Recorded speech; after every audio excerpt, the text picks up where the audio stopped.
লোকসভা নির্বাচন 2024-এর প্রথম দফার ভোট কিন্তু গতকাল অর্থাৎ 19শে এপ্রিল অনুষ্ঠিত হয়ে গেল সারা দেশ জুড়ে তথা এ রাজ্যের 3 জেলাতেও কিন্তু দেখলাম প্রথম দফার ভোট অনুষ্ঠিত হতে।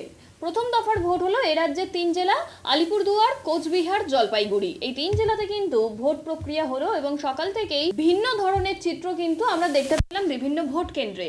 কোথাও দেখা গেল প্রার্থী জনসাধারণের মাঝে দাঁড়িয়ে ভোট দিচ্ছে, তো কোথাও দেখা যাচ্ছে যে পোলিং এজেন্ট রক্তাক্ত হচ্ছে। এর সাথে সাথে বিভিন্ন রকমের ঘটনা কিন্তু আমরা কাল দেখেছি। এবার প্রথম দফার ভোট থেকে যে আনুমানিক পরিসংখ্যান উঠে আসছে তার একটা ছোট করে চিত্র কিন্তু আমরা দেখব। 2019 2024 তফাৎটা ঠিক কোন জায়গায়, কত পার্সেন্ট ভোট এ রাজ্যের কোন জেলায় জেলায় পড়লো তথা এই দেশের কোন জেলায় কত পার্সেন্ট ভোট পড়লো তা কিন্তু এক ঝলকে দেখে নেব। ওয়েস্ট বেঙ্গলে মোট 81.91% ভোট পড়েছে, যার মধ্যে আলিপুরদুয়ারে 79.76%, কোচবিহারে 82.17%, জলপাইগুড়িতে 83.66%। সাথে সাথে আন্দামান নিকোবর দ্বীপপুঞ্জে 63.99%, অরুণাচল প্রদেশে 72.7%, আসামে 75.95%। সারা দেশের নিরিখে সবচেয়ে বেশি ভোট পড়েছে লাক্ষাদ্বীপে 83.88%। তারপর দ্বিতীয় স্থানে রয়েছে বাংলা, যার পরিসংখ্যান 81.91%। আমরা আরও বিস্তারিত জেনে নেব আমাদের প্রতিনিধি বিদীপ্তর কাছ থেকে। বিদীপ্ত, ঠিক কি জানতে পারছো এই বিষয়ে? দেখো সুমি, তোমাকে প্রথমেই জানিয়ে রাখবো, গতকাল যে প্রথম দফা লোকসভা নির্বাচনে যে সর্বমোট 3টে লোকসভা কেন্দ্র, সেখানে কিন্তু ইতিমধ্যেই যে ভোট গণনা হয়েছে সেই ভোট গণনার কিন্তু যে ইতিমধ্যেই যে পার্সেন্টেজ যদি আমরা দেখি, ইতিমধ্যেই তার সর্বোপরি মিলিয়ে কিন্তু 81.91%। ইতিমধ্যেই কিন্তু 2019-এ কত ছিল এবং 2024-এ কত হলো, উত্তরের 3 লোকসভা কেন্দ্রের এই ভোটে পার্সেন্টেজ 2019-এর ক্ষেত্রে যে লোকসভা নির্বাচন হয়েছে কোচবিহারের ক্ষেত্রে মোট ভোট পড়েছিল 84.08% এবং তার পাশাপাশি সেখানে 2024-এর লোকসভা নির্বাচনে কোচবিহারের মোট ভোট পড়ল 82.17%। অর্থাৎ 2019-এর থেকে 2024-এ এসে দাঁড়িয়ে কোচবিহারে মূলত 1.91% ভোট কম পড়লো। এর পাশাপাশি তোমাকে যদি আলিপুরদুয়ারের পরিসংখ্যানটা বলি, 2019 লোকসভা নির্বাচনে আলিপুরদুয়ারে মোট ভোট পড়েছিল 83.79%। 2024-এ এসে দাঁড়িয়ে লোকসভা নির্বাচনে আলিপুরদুয়ারে মোট ভোট পড়লো 79.76%। কোচবিহারের মতো আলিপুরদুয়ারেও 2019-এর থেকে 2024-এ এসে দাঁড়িয়ে ভোট পার্সেন্টেজ কিছুটা হলেও কম করেছে। সংখ্যাটা সেই জায়গায় দাঁড়িয়ে মূলত যেমনটা জানা যাচ্ছে 4.03%।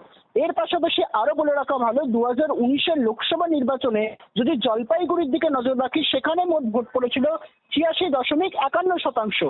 2024-এর লোকসভা নির্বাচনে জলপাইগুড়িতে মোট ভোট পড়ল 83.66%। জলপাইগুড়িতেও 2019-এর থেকেও 2024-এ এসে দাঁড়িয়ে ভোট পার্সেন্টেজ কমলো। সংখ্যাটা এক কথায় বলা যেতে পারে 2 ভোট পার্সেন্টেজ কমলো এবারের লোকসভা নির্বাচনে। ইতিমধ্যে এমনটাই জানা যাচ্ছে। এর পাশাপাশি যদি বিধানসভা ওয়াইজ যদি বলতে যাই, সেক্ষেত্রে 3টে লোকসভা কেন্দ্রের মধ্যে যে ভোট হয়েছে, গতকালের যে ইতিমধ্যে যে পরিসংখ্যান দেখা যাচ্ছে আজকে ফাইনালি 80.91। এবার তোমাকে বিস্তারিত বিধানসভা অনুযায়ী যদি বলতে যাই, আলিপুরদুয়ারের ক্ষেত্রে 79.76%, কোচবিহারে যেখানে 82.17% এবং ইতিমধ্যে জলপাইগুড়িতে 83.66%।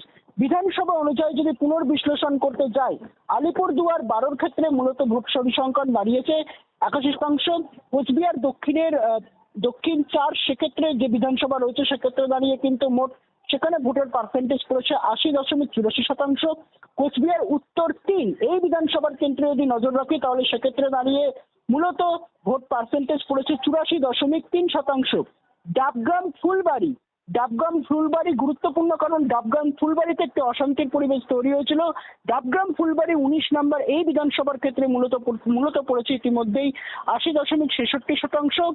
ধূপগুড়ি 15-র ক্ষেত্রে মূলত ভোটের পার্সেন্টেজ জমা পড়েছে মূলত 83.50%। দিনহাটা 7-এর ক্ষেত্রে যদি নজর রাখি 77.62%। ফালাকাটা 13-র দিকে যদি নজর রাখি, সেক্ষেত্রে দাঁড়িয়ে কিন্তু মূলত 83.36%।